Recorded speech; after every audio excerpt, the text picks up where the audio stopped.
자, 우리 사랑에 대해서 계속 얘기 나누고 있는데 오늘의 주제는 사랑은 교만하지 않습니다 라는 제목으로 우리 함께 얘기 나누고자 합니다. 교만한 사람은 어떤 사람이 교만한 사람인가요? 알긴 아는데 딱 설명하기 좀 어렵죠. 자, 우리가 지난 시간에 시기하지 않는 게 사랑이다 라고 얘기했어요. 자, 시기는 어떤 게 시기였어요? 뭐하고 붙어 다니죠? 시기는 같이 시기와 질투. 맞아요. 시기와 질투가 같이 다니는데 그 뒤에 오늘 교만은 뭐하고 같이 다니느냐? 그 앞에 있는 성경 구절이에요. 뭐였죠? 사랑은 뭐 하지 않습니다. 지난 시간에 배웠죠? 자랑하지 않습니다 라고 배웠어요. 자랑이 체질이 되면 뭐가 되느냐? 교만이 돼요. 교만. 맨날 자기 잘났다고 하는 사람이 바로 교만한 사람이에요. 그냥 한번 자랑하는 거는 한 번의 행위지만 그게 습관이 되고 몸에 붙으면 교만이 돼요. 질투하는 마음이 들 수 있어요. 근데 그 질투하는 마음이 깊이 박히면 뭐가 돼요? 시기하는 마음이 돼요. 저 사람이 미워져. 질투라는 건 저 사람이 가지고 있는 저 좋은 것을 나도 가졌으면 좋겠다 라는 감정인데 이 감정이 너무 깊이 박혀가지고 삶의 태도가 되고 계속 가지고 싶다 하면 뭐가 되느냐? 그 사람 자체가 미워지고 그 사람이 가진 모든 것들을 뺏고 싶어지는 시기하는 마음으로 삶의 태도로 변화돼요. 질투가 시기로 변하면 위험해지는 거예요. 그하고 똑같이 자랑하는 마음이 삶의 태도로 뿌리내려버리면 뭐가 된다고요? 교만한 사람이 돼요. 네. 그래서 우리는 교만하지 말아야 돼요. 자, 교만한 사람들의 특징이 있어요. 교만한 사람들은 항상 누가 제일 옳아요? 자기가 제일 옳아. 내가 최고야. 내가 맞아. 라는 마음을 가지고 있는 사람이 어떤 사람이냐? 교만한 사람.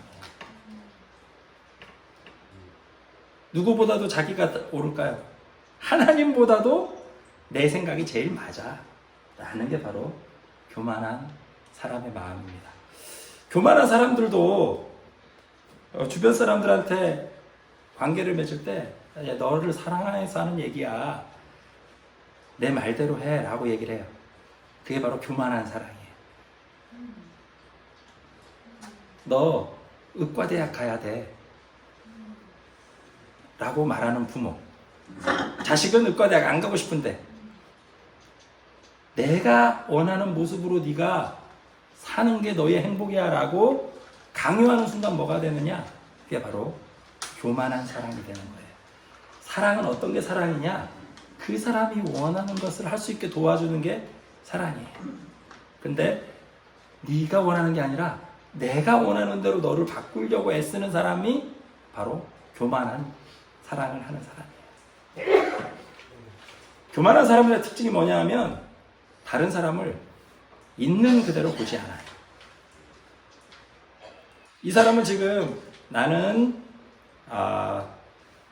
대학에 가고 싶지 않다 라고 말하는 아들이 있다.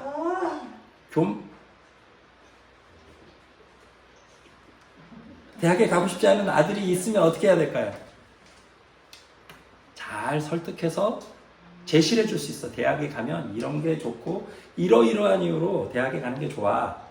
그렇게까지 설득하고 위에서 기도하고 대학에 관심을 가지도록 도와주는 것까지는 부모가 마땅히 해야 될 바예요. 근데 무조건 강요해서 안 돼. 우리 집에서는 무조건 대학 가야 돼. 너 안 그러면 내쫓을 거야. 라고 내 입장을 강요하기 시작하면 사랑이 아니라 구속이 되기 시작해요. 참 애매하죠. 대학 문제는 좀 그렇다. 남편과 아내, 부부 사이에서도 이렇게 구속하는 사람들이 있어. 당신은 내가 원하는 방식대로 살아야 돼. 그게 바로 교만한 사람들의 사랑이에요. 교만한 사람들한테도 물어봐요. 너 저 사람 사랑해? 하면 다 사랑한다 그래. 근데 그 사랑이 오늘 사도 바울이 말한 교만하지 않습니다 라고 말한 사랑과 다르게 삐뚤어져 있는 경우가 많아요. 그 사람들이 말하는 사랑은 뭐냐? 내가 필요한 모습으로 그 사람이 그 자리에 있어야 되는 거예요. 그거를 심리학적 용어로 말하면 나르시시즘이라 그래요. 자기 애석 성격 장애. 다른 사람을 있는 그대로 보지 못하고 다른 사람을 어떻게 보느냐? 나의 필요를 채워주기 위한 도구로만 봐요. 그거를 바로 교만하다 그러는 거예요. 하나님도 이 사람들한테는 어떤 대상일까요? 하나님도 내가 있기 이전에 존재하는 분이 아니라 하나님이 어떻게 하나님을 사랑하느냐? 하나님은 나를 도와줘야만 되는 대상으로 생각해요. 그게 교만이에요. 하나님보다 뭐가 더 중요해? 이 사람들한테 내가 더 중요해요. 그게 바로 인간의 죄악된 모습이에요. 서울에 있는 유명한 목사 장땡땡 목사가 하나님에 대해서 그렇게 얘기하더라고요. 하나님 혼나 이렇게. 자기밖에 모르는 사람은 하나님도 나의 필요를 채워주지 않고 나의 비위를 맞춰주지 않으면 혼을 내야만 되는 대상으로 만들어요. 그게 바로 교만입니다. 나를 내려놓을 줄 모르고 세상 모든 것들이 다 나를 위해 존재해야만 돼. 그게 바로 교만한 사람이에요. 세상이 모두 나를 위해만 존재해야 되는 대상이 있어요. 꼭 그래야만 되는 대상. 애기들. 3살 이하의 아이들은 자기를 위해 세상이 존재한다라고 믿고 그렇게 해야 돼. 그렇지 않으면 얘들은 살 수가 없어요. 근데 어른이 됐는데도 세상이 모두 나를 위해만 존재해야 된다고 생각하는 사람들의 특징은 뭐냐? 이 2살, 3살 때 받아야 했던 사랑을 제대로 받지 못한 사람들이 이 자기의 성격장애, 교만한 사랑을 하는 경우가 많아요. 자, 어떻게 하면 이 교만한 사랑을 벗어나서 참된 사랑을 할 수 있을까요? 교만한 사람들, 세상이 다 나를 위해 존재해야 된다라고 생각하는 사람들의 마음 깊숙이에는 뭐가 있느냐? 사랑을 충분히 받아본 적이 없어서 그래요. 이 교만한 사람의 치유법은 딱 하나밖에 없는데 마음의 사랑을 회복하는 거예요. 참사랑을. 하나님 사랑을 충분히 받아서 내가 사랑의 원천이 아니라 누가 사랑의 원천이라고요? 하나님이 사랑의 근원이시고 원천이다라는 걸 깨달을 때에만 이 교만한 사랑이 참사랑으로 변하기 시작해요. 그래서 그때가 되면 참사랑을 경험한 사람들은 어떻게 되느냐? 자랑하지 않게 되고 교만하지 않게 되고 사람을 내 필요를 따라서 사람을 바라보는 게 아니라 있는 그대로 볼 수 있게 돼요. 그리고 그 사람이 필요한 거를 제공해 줄 수 있게 돼요. 내가 필요한 거를 쫓아 사는 교만한 삶이 아니라 상대방에게 봉사할 수 있는 삶이 그때서야 시작되는 거예요. 사랑에 대해서 계속 얘기하고 있는데 사랑이 생각보다 굉장히 어려워요. 왜? 어떻게 보면 굉장히 쉬운데 어떻게 보면 굉장히 어려워. 왜 어려우냐? 우리가 삶 속에서 참 사랑을 경험을 많이 못 해보기 때문에 그래요. 부모님한테도 이 참사랑을 받아본 적이 없고 사랑하는 연인한테서도 참사랑을 계산하지 않는 사랑을 받아보는 경험을 별로 할 수 없어요. 대부분 인간의 사랑은 어떤가? 대부분 다 교만한 사랑이에요. 다 계산된 사랑이에요. 네가 사랑받기 위해선 이렇게 행동해야 돼. 기준에 맞춰야만 사랑받을 수 있다는 생각이 우리 마음속에 있어요. 공부를 잘해야만 사랑받아. 착해야만 사랑받아. 사랑받기 위해서 기준을 충족하려고 살아온 삶이 길었어요. 그래서 참사랑을 경험하지 못했고 참사랑을 느끼지 못했고 그래서 참사랑을 할 줄 몰라요.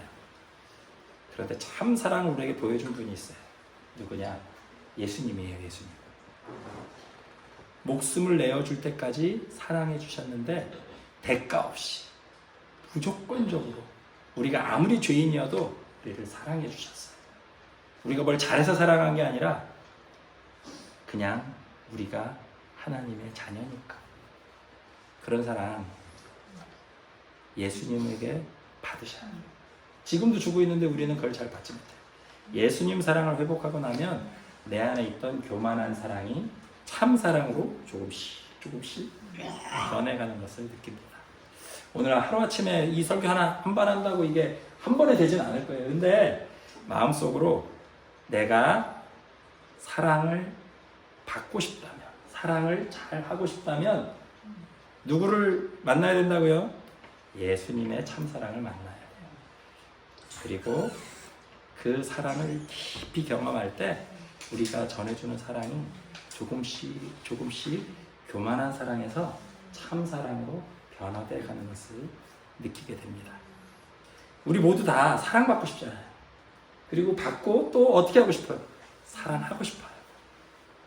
사랑받고 사랑하며 살기 위해서 제일 중요한 것은 사랑의 근원이 되고 사랑의 모범이 되는 예수님 사랑으로 돌아가 보는 경험이 필요합니다. 계속 공부하면서 어떻게 하면 이 예수님의 사랑으로 들어가고 예수님의 사랑을 나눌 수 있는지 계속 나눠보려고 해요. 우리 한번 참 사랑으로 같이 가봅시다. 서로 사랑하며 삽시다.